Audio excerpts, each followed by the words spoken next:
Rekan-rekan media yang saya hormati, Bapak Presiden baru saja selesai melakukan rangkaian kegiatan di Melbourne, utamanya dalam rangka menghadiri KTT ASEAN Australia. Selain hadir di KTT ASEAN Australia, Bapak Presiden juga telah melakukan pertemuan bilateral dengan Perdana Menteri Australia, Perdana Menteri Selandia Baru, dan Perdana Menteri Kamboja. Saya mulai dengan pelaksanaan KTT ASEAN Australia. KTT ini dilakukan dalam rangka peringatan 50 tahun kemitraan ASEAN dengan Australia. Australia merupakan mitra pertama ASEAN dan Australia juga merupakan mitra pertama di mana ASEAN memiliki kemitraan strategis komprehensif. Tema KTT kali ini adalah A Partnership for the Future. KTT itu sendiri secara garis besar dibagi dalam dua sesi. Sesi yang pertama membahas Future ASEAN-Australia Cooperation dan the Three ASEAN Cooperation Pillars. Inti dari sesi pertama sebenarnya adalah membahas Future Cooperation.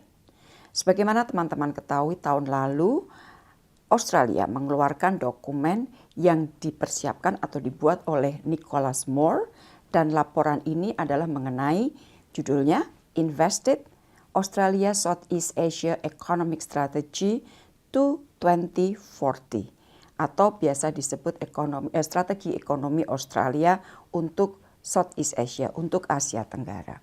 Dan inti dari laporan Nicholas Moore tersebut sebenarnya merupakan sebuah pendekatan baru yang akan dilakukan oleh Australia dalam rangka meningkatkan perdagangan dan investasi dengan Asia Tenggara. Di mata Australia, Asia Tenggara merupakan kawasan yang sangat potensial dengan pertumbuhan ekonomi yang cukup tinggi, kedekatan geografi tentunya, komplementaritas ekonominya, dan merupakan bagian dari upaya Australia untuk melakukan diversifikasi ekonomi.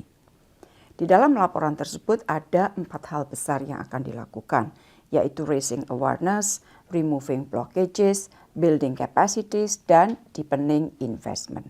Sementara 10 prioritas atau sektor yang akan diprioritaskan ada 10, yaitu agriculture and food, resources, green energy transition, infrastructure, education and skill, visitor economy, healthcare, digital economy, professional and financial services, serta yang ke-10 adalah creative industries. Nah, sebagai implementasi dari pendekatan baru, sebagaimana yang ada di dalam laporan Nicholas Moore tadi, Australia untuk tahun ini telah meluncurkan ASEAN Australia Center. Ini adalah sebagai bentuk dukungan dari implementasi ASEAN Outlook on the Indo-Pacific. Kemudian Australia juga memberikan 55 beasiswa magister dan 55 beasiswa non-gelar di bidang kerjasama AOIP bagi negara-negara ASEAN dan juga Timor Leste, serta penambahan pusat fasilitasi startup Australia di 4 kota di ASEAN, termasuk di Indonesia dan Vietnam. Sebelumnya fasilitas seperti ini sudah ada di Singapura. Di dalam sesi pertama mengenai Future Cooperation, Bapak Presiden di dalam pernyataan nasionalnya menekankan pentingnya fokus perhatian ke depan di 3 bidang. Pertama, pentingnya penguatan integritas ekonomi ASEAN dan Australia, di mana Bapak Presiden menekankan pentingnya penguatan kerjasama perdagangan dan investasi yang sifatnya dua arah. Dan Presiden juga menekankan pentingnya sinergi antara strategi yang ada yang dimiliki Australia seperti tercermin di dalam laporan Nicholas Moore dengan implementasi dari AOIP. Jadi sekali lagi Bapak Presiden menekankan pentingnya ada sinergi antara pendekatan baru Australia yang tercermin di dalam laporan strategi Australia mengenai pendekatan kepada ekonomi Asia Tenggara atau saya singkat Invested 2040 yang dibikin oleh Nicholas Moore, dengan yang satunya adalah implementasi dari AOIP. Hal kedua yang ditekankan oleh Bapak Presiden adalah pentingnya percepatan transisi energi, di mana dukungan Australia terhadap ASEAN Strategy for Carbon Neutrality sangat diharapkan terutama dalam bentuk investasi, kemudian akses pembiayaan inovatif dan transfer teknologi. Indonesia juga mendorong Australia untuk mendukung pembangunan EV ekosistem di ASEAN. Dan selain itu, Bapak Presiden juga menekankan bahwa Indonesia menentang kampanye hitam dan diskriminasi yang menggunakan dalih lingkungan hidup yang tidak berdasarkan bukti-bukti saintifik. Hal ketiga yang disampaikan Bapak Presiden di sesi pertama adalah pentingnya kerjasama transformasi digital. Presiden menyampaikan potensi ekonomi digital ASEAN sangat kuat. Tahun lalu, perundingan ASEAN Digital Economy Framework Agreement atau DEFA telah dimulai. Dan Indonesia juga berharap Australia dapat mendukung upaya transformasi digital ASEAN melalui skill development, knowledge sharing, dan kemitraan publik dan privat yang kuat. Rekan-rekan, untuk sesi kedua dikemas dalam bentuk retreat. Dan retreat ini mengambil tema Our Vision for the Region and Addressing Shared Challenges. Di sisi ini isu geopolitik dibahas. Dan di sesi ini Bapak Presiden di dalam pernyataan nasionalnya menekankan pentingnya ASEAN dan Australia terus menghormati hukum internasional dan tidak boleh ada negara yang berada di atas hukum. Presiden menekankan 3 hal. Pertama, rule-based order harus terus ditegakkan tanpa standar ganda. Yang kedua, spirit dan paradigma kolaborasi harus terus diperkokoh agar tidak terjadi trust deficit. Di sini kerjasama yang sifatnya inklusif sangat penting agar tercipta strategic trust. Presiden juga mengharapkan Australia dapat menjadi jembatan kerjasama ASEAN dengan PIF dan juga dengan IORA. Hal ketiga yang ditekankan Bapak Presiden di sesi kedua adalah pentingnya solidaritas terhadap Palestina dan seruan untuk menghentikan genosida di Gaza. Di sini Bapak Presiden kembali menekankan pentingnya gencatan senjata dan ajakan untuk terus memberikan dukungan kepada UNRWA dan pentingnya two-state solution. Rekan-rekan yang saya hormati, KTT ASEAN Australia menghasilkan 2 dokumen, yaitu Melbourne Declaration, isinya adalah arah kerjasama di bidang politik keamanan, ekonomi, sosial budaya ke depan.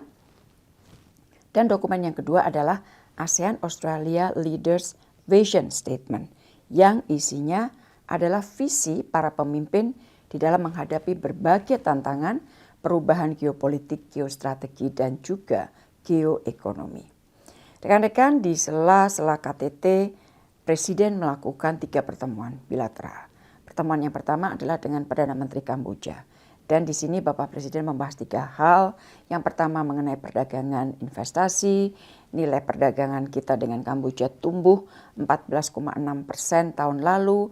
Dan dari segi nilainya sudah melampaui 1 miliar US dollar.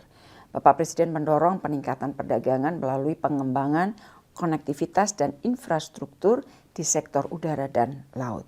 Presiden juga mendorong investasi BUMN Indonesia di Kamboja. Hal yang kedua yang ditekankan Bapak Presiden di dalam pertemuan bilateral adalah pentingnya kerjasama dalam pemberantasan TPPO. Presiden mendorong implementasi MOU pemberantasan kejahatan transnasional yang sudah disepakati tahun 2023. Yang ketiga, mengenai ketahanan pangan. Di sini Bapak Presiden menekankan kerjasama mengenai ketahanan pangan sangat penting untuk dilakukan ke depan secara sustainable. Dan implementasi dari MOU pertanian untuk penguatan rantai pasok dan ketahanan pangan kedua negara perlu terus diperkuat. Dengan Perdana Menteri Selandia Baru dibahas 3 hal. Pertama mengenai perdagangan. Di sini Bapak Presiden mendorong peningkatan perdagangan terutama di sektor halal melalui Mutual Recognition Agreement. Yang kedua di bidang transisi energi. Presiden menyampaikan apresiasi atas kerjasama di bidang energi panas bumi, termasuk komitmen pendanaan senilai 15,6 juta New Zealand dollar dari Selandia Baru dalam skema Indonesia Aotearoa, saya ulangi ya, Indonesia Aotearoa New Zealand Geothermal Energy Program atau PINZ. Presiden juga mendorong peningkatan kerjasama di bidang pengembangan energi geotermal dan transisi energi di Indonesia. Yang ketiga, kemitraan di Pasifik, di mana Bapak Presiden mengapresiasi dukungan Selandia Baru terhadap implementasi AOIP dan mengharapkan Selandia Baru juga mendukung peningkatan peran Indonesia di kawasan Pasifik melalui PIF. Presiden juga mendorong kerjasama trilateral dengan Selandia Baru dan negara Pasifik lainnya di bidang pembangunan sejalan dengan visi Pacific Elevation Indonesia. Dan terakhir, Bapak Presiden juga mengundang Selandia Baru untuk menghadiri World Water Forum yang akan diselenggarakan di Bali pada Mei tahun ini. Pertemuan bilateral ketiga yang dilakukan Bapak Presiden adalah dengan Perdana Menteri Australia. Di sini Bapak Presiden mengangkat 4 hal. Yang pertama mengenai peningkatan kerjasama bilateral. Tahun ini kedua negara memperingati 75 tahun hubungan diplomatik dan Presiden menyambut baik MOU on EV collaboration antara kedua negara yang telah ditandatangani tahun lalu dan mendorong implementasinya guna dapat memperkuat kerjasama rantai pasok mineral kritis dan kendaraan listrik. Terkait dengan nikel, Presiden mendorong kolaborasi kedua negara dalam menghadapi situasi pasar global. Presiden juga menyampaikan Indonesia berencana untuk membuka kantor perwakilan BNI di Sydney untuk meningkatkan kerjasama di sektor keuangan. Beliau juga menyambut baik penandatanganan MOU antara otorita IKN dengan National Capital Authority Australia yang dilakukan pada 27 Februari yang baru lalu dan mengundang sektor swasta Australia untuk investasi dalam pembangunan IKN. Hal kedua yang ditekankan Bapak Presiden adalah pentingnya penguatan kerjasama perdagangan. Presiden menekankan bahwa penguatan kerjasama harus dilakukan dua arah. Dan dalam konteks ini, beliau mendorong pentingnya kerjasama bidang biosecurity untuk produk-produk Indonesia, utamanya untuk buah-buahan dan perikanan.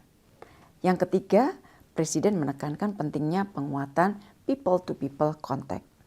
Bapak Presiden menyambut baik animo pelajar Australia yang menjadikan Indonesia tujuan favorit dalam skema New Colombo Plan dan mengundang lebih banyak lagi pemuda Australia untuk berkunjung dan belajar di Indonesia. Hal keempat yang disampaikan Bapak Presiden dalam pertemuan dengan Perdana Menteri Australia adalah pentingnya kerjasama kawasan, di mana Bapak Presiden mengapresiasi dukungan Australia terhadap keketuaan Indonesia di ASEAN, termasuk partisipasi aktif dan dukungan Australia dalam ASEAN Indo-Pacific Forum. Presiden menyambut baik peluncuran Strategi Ekonomi Asia Tenggara 2040 dan berharap strategi tersebut dapat memperkuat integrasi ekonomi Australia dengan ASEAN dalam kerjasama perdagangan, investasi yang saling menguntungkan. Dan yang terakhir, Bapak Presiden juga mengundang Australia untuk hadir di World Water Forum di Bali bulan Mei. Rekan-rekan, itu tadi hasil kunjungan Bapak Presiden ke Melbourne. Sementara untuk saya sendiri, saya telah melakukan pertemuan bilateral dengan Menlu Australia Penny Wong dan membahas berbagai hal, antara lain mengenai kerjasama transisi energi, kemudian tindak lanjut MOU mengenai mekanisme bilateral yang sudah ditandatangani tahun lalu. Kemudian saya juga menyampaikan pentingnya kita mengangkat barrier-barrier non-tarif. Dalam hal ini saya juga sampaikan mengenai masalah pentingnya kerjasama dalam konteks biosecurity, terutama untuk ikan dan buah-buahan. Kemudian karena Plan of Action dari Indonesia Australia CEPA, Comprehensive Economic Partnership Agreement, akan selesai tahun ini, maka saya sampaikan kepada Menlu Penny Wong, kedua tim harus duduk untuk mulai mendesain Plan of Action untuk tahun 2025-2029. Karena Plan of Action tahun 2020-2024 sebentar lagi akan selesai. Selain itu, saya juga tekankan di dalam pembicaraan mengenai pentingnya sinergi antara implementasi dari AOIP dan juga pendekatan baru Australia Southeast Economic Strategic 2040 yang tadi saya sebutkan.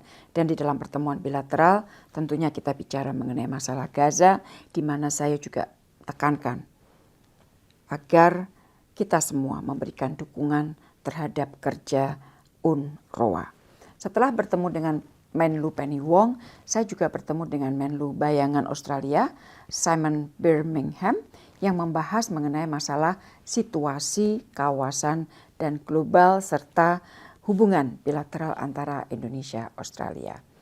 Selain itu saya juga berkesempatan untuk berdiskusi mengenai berbagai tantangan isu kawasan dan dunia dengan Hervé Lemahieu, Director of Research dari Lowy Institute. Lowy Institute ini merupakan think tank di Australia. Demikian rekan-rekan, dari Melbourne ini Bapak Presiden setelah selesai pertemuan akan langsung kembali ke Jakarta dan insya Allah akan tiba di Jakarta 6 Maret malam hari. Terima kasih. Jelajahi cara baru mendapatkan informasi. Download Metro TV Extend sekarang.